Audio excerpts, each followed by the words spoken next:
What if an entire city vanished and then resurfaced after thousands of years? How could a place once full of life disappear without a trace? Well, scientists have recently uncovered evidence of a long-lost city in Illinois.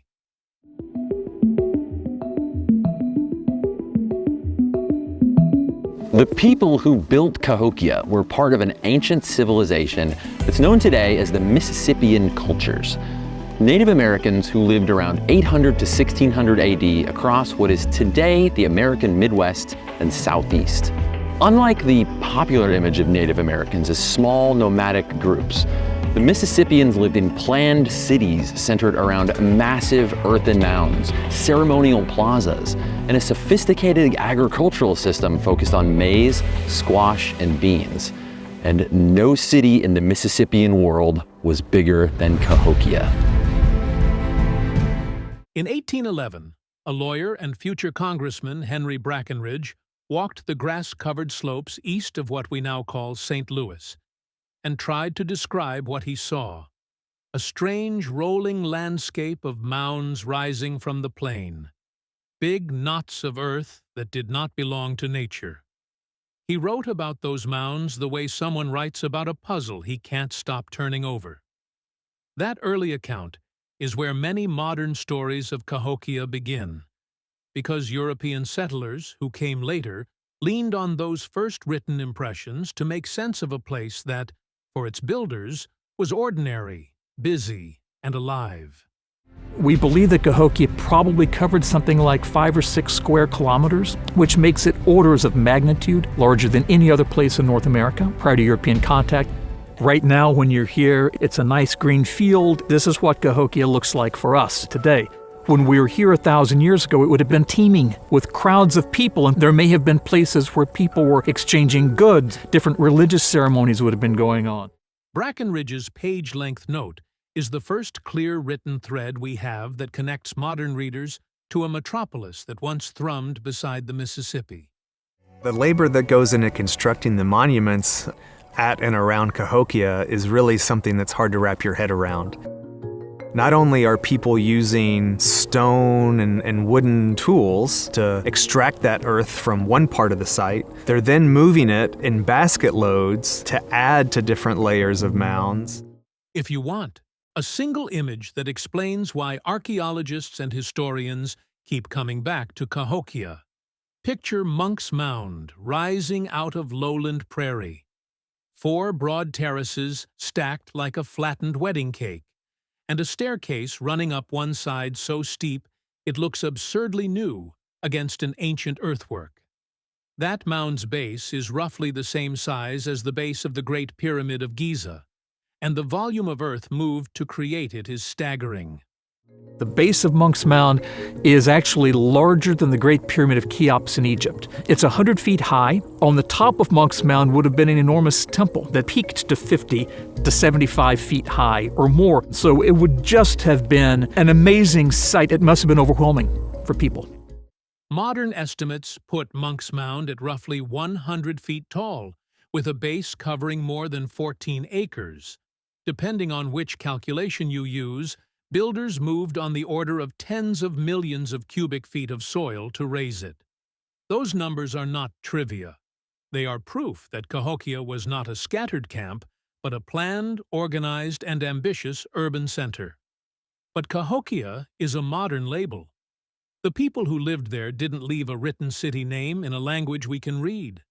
Archaeologists use the term because, when Europeans arrived centuries later, Illiniwek peoples in the region had a name that sounded similar, and that name was pinned to the place on maps and in records. Its original name, the one its builders used, tapered off into time, carried through oral histories and practices rather than paper. What remains is a landscape full of clues. Scores of earthen mounds, broad plazas, house basins, burn marks, and the ghostly circles of posts where people once tracked the sun. People have been living here in this general area for at least 12 to 14,000 years. For most of that time, people lived here as hunters, gatherers, and fishers. Sometime in the 800s AD, we see the formation of what we would call villages, like permanent settlements where people are constructing houses and living there year-round.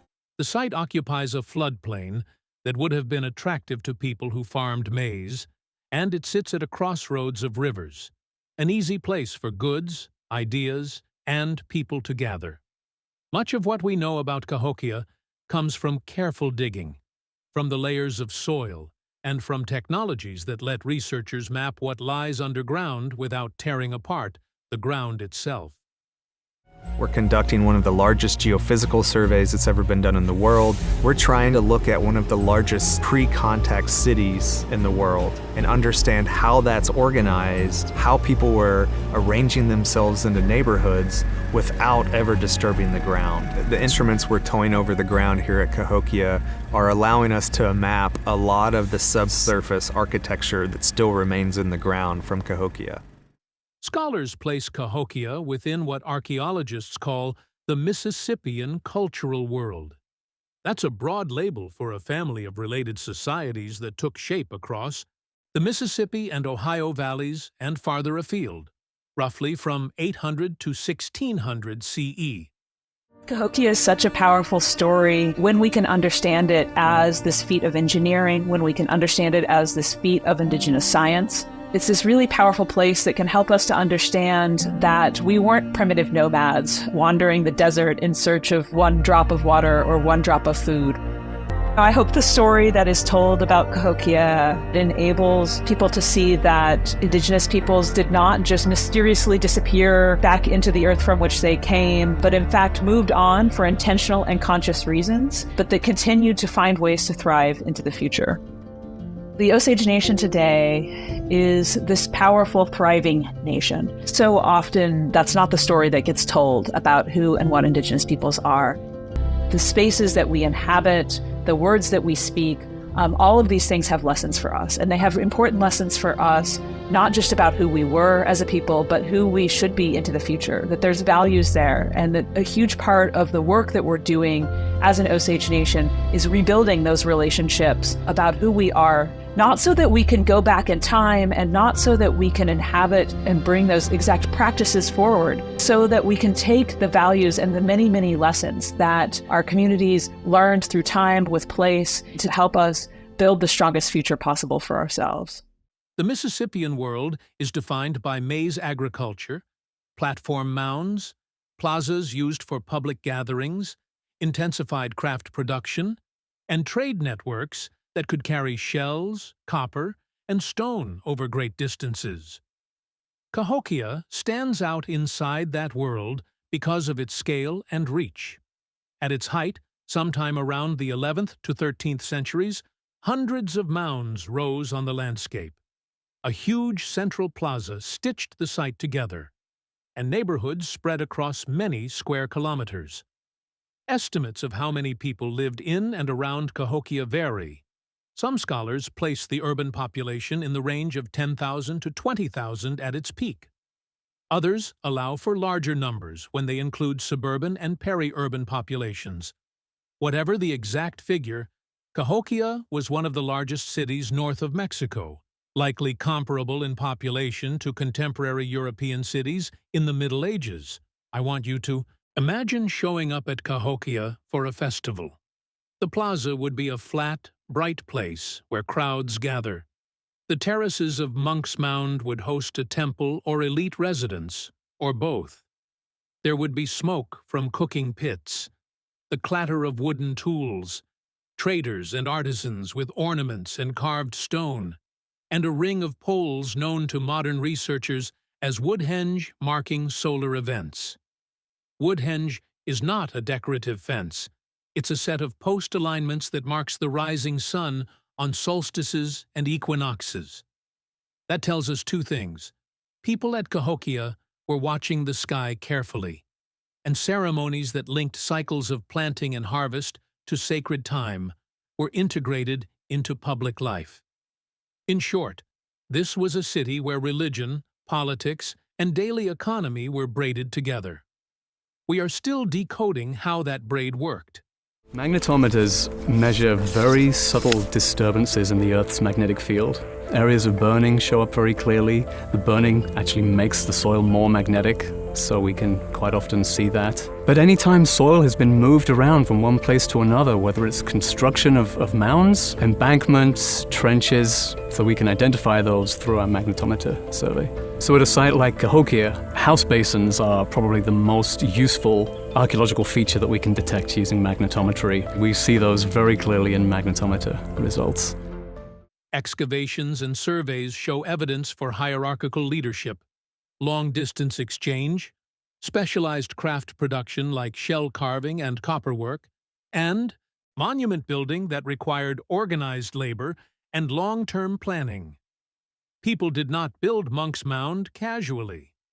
The project required a supply of food for laborers, a way to move vast quantities of dirt in baskets, and social incentives to keep people engaged. Think of it as sustained public works in a pre-industrial context. When archaeologists measure the number of basket loads that would have been required, or when they test soil composition and find layers from different sources, the story that emerges is of a coordinated, labor-intensive effort that likely involved leaders calling people together for both ritual and material reasons. Those leaders had to persuade or compel participation, and they integrated ceremonies and religion into public labor in ways that bound the community. Of course, when modern people say leaders, we risk imposing modern political categories on a society that organized itself differently. Yet the scale of planning suggests some form of directed coordination. Plazas aligned with processional routes, mounds placed at strategic points, neighborhoods clustered in distinctive ways. Recent work using ground-penetrating technologies, magnetometry, electromagnetic induction, high-resolution LiDAR, has expanded what we call the buried city without invasive excavation. Those instruments create a picture of subsurface features, house basins, roads, post holes, burned floors. The results show neighborhoods at Cahokia with household clusters, small plazas, and public buildings, what looks like urban planning that included social and functional zoning. This is not the cramped, accident-prone urbanism some textbooks once portrayed as the default for early cities. Cahokia had an order to it. There's an archaeology of everyday life in the soil, too. House basins indicate timber and daub houses, hearths, storage pits, and midden deposits full of food remains and discarded tools. Botanical remains show that corn was central, supplemented by beans, squash, and wild resources. Fish bones and deer remains show that people did not rely solely on maize. The picture is one of an agricultural base buttressed by fishing, hunting, and careful seasonal scheduling. That mix made it possible for large numbers of people to live in concentrated settlements, but it also made those settlements vulnerable. When weather turned against them, the food system could wobble. Here is the central puzzle that drives much of the writing on Cahokia. It grows fast, and then it declines. For a few centuries, the city expands, absorbs migrants, and radiates influence. Then, by the mid-13th century, things change. New mounds stop rising. The population dwindles. For decades, scholars debated a single cause. Was it invasion, civil conflict, ecological collapse, disease, or a mix? The answer that looks most convincing now is multiple factors in combination, with climate playing a major role. We see this in tree ring studies and paleoclimate data that point to significant shifts in the region's rainfall patterns and temperature regimes. A period of relative climatic stability, the medieval climate optimum, coincided with the city's rise. Later shifts toward the Little Ice Age brought colder and often drier conditions in some years, punctuated by severe floods in others. Those swings would stress agriculture. Megafloods can wipe out fields, while drought can ruin a harvest season. In a city heavily dependent on high-yield maize, such swings matter. Recent studies highlight severe drought episodes during the period when Cahokia's population fell, supporting the idea that climate-driven food shortages played a key role in the city's contraction. But don't reduce Cahokia's end to a single natural catastrophe. Archaeologists also point to social tensions. Evidence of burned structures and fortification traces suggests violence, or at least episodes of unrest. Some sites show deposits consistent with ritualized burying of human remains near mounds, indicating complex practices around death and authority. Trade routes could shift, and political alliances could fracture. If central leaders relied on ritual exchange and control over surplus foods to maintain authority, then a prolonged sequence of poor harvests could weaken central control, prompting migration or reorganization. In other words, a mix of environmental stress and human political response probably nudged a large, complex system into decline. The system did not collapse overnight. Many people moved away over generations. Communities reorganized. Traditions adapted and moved on. One important point many modern accounts emphasize is that disappearance is not the same as extinction. The line of descent from Cahokia is complex, but many indigenous nations in the region today trace cultural connections back to the Mississippian world. When you go back up on Monk's Mound, for the Aboriginal grounded person, for the Osage grounded person, he'll feel that emotion. Our people felt that. They practiced that. We come from people that built that. What people would spend decades by hand and accumulate the mass for Monk's Mound. Who would do that? It's a prayer. And that's what Osages woke up with every day. And they went to retire at the end of the day in prayer. Everything was about prayer. The Osage Nation, among others, remember mound-building societies as part of a layered past that contributes to their identity now. Archaeology used to tell a story in which the mound builders were a mysterious, separate race. That narrative has been discredited for more than a century, but its shadow lingers in public imagination. Modern archaeology and indigenous voices put those myths to rest. The people who built Cahokia did not vanish into the earth.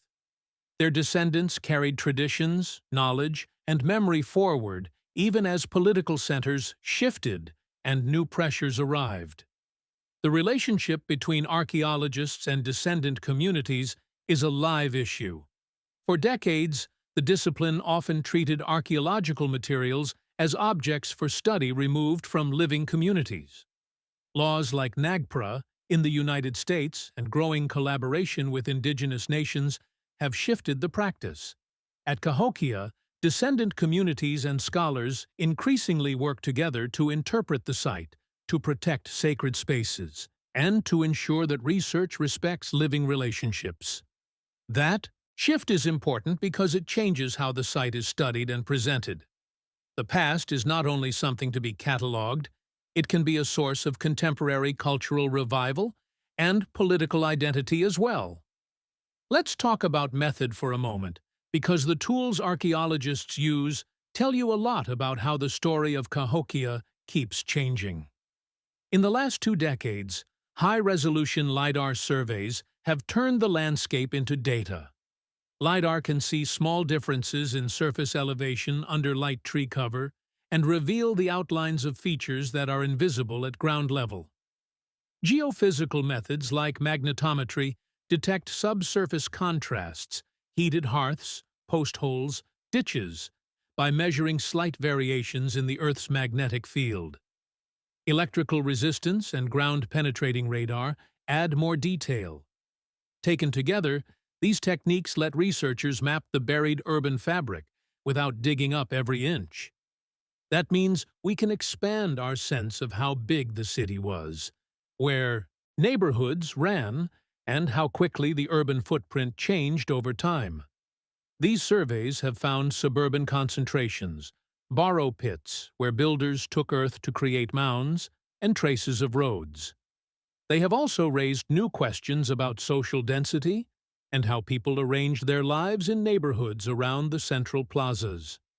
There are human stories wrapped up in the sediment. Excavations at certain mounds uncovered objects that connect Cahokia to far places. Gulf Coast shells turned into beads, copper that likely came from the Great Lakes region, mica from Appalachian sources. That's evidence of trade networks that ran along rivers and overland routes. People at Cahokia were not isolated. They were nodes in a network that linked diverse ecological zones, and they used those connections to obtain prestige goods, raw materials, and symbolic objects that helped support social hierarchies. Those objects tell us legal and social stories. Who had access to exotic items? Who could commission a platform building? And who led certain rituals? The material culture is a map of relationships.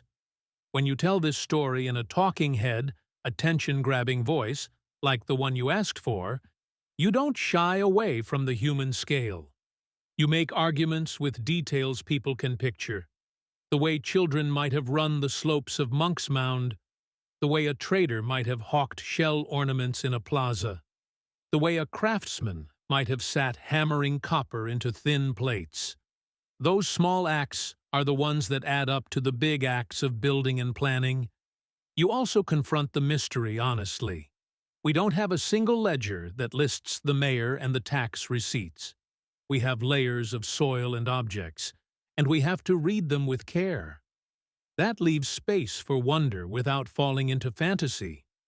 The people of Cahokia were skilled. They were capable of organizing mass labor, of maintaining trade relationships, and of building a civic center that shaped the region for centuries. None of that requires myth. It requires attention. What does Cahokia mean for us now? The site forces a rethink of North American prehistory. It presses back at the idea that cities and complex societies were absent north of Mexico. It shows that intensive agriculture, craft specialization, and urban planning were present in North America in ways that reshape our sense of the continent's history. Cahokia also matters for local communities. It's a place where descendant nations can anchor cultural revival, where school children learn local history that is not a footnote, and where historians and archaeologists can model collaborative work that includes Indigenous perspectives. The site is material proof that North America's past is more than a set of disconnected villages. It can be a story of urban life, engineered landscapes, and sustained cultural achievements. If you visit the place today, you will see grassy mounds and interpretive signs, and you will probably not experience the full noise and bustle of medieval Cahokia. But that quiet is part of the lesson. Archaeology asks you to read landscapes like texts. The absence of a house pit is a sentence fragment. A burned post is a paragraph break. When researchers combine careful excavation, advanced sensors, and a close reading of environmental records, a narrative emerges that is fuller and more human than the isolated facts that hung together in older accounts. All right, that's it for today. If this story surprised you, hit the like button. Subscribe to the channel for more deep dives like this, and let us know your thoughts in the comments below. Thanks for watching, and we'll see you in the next one.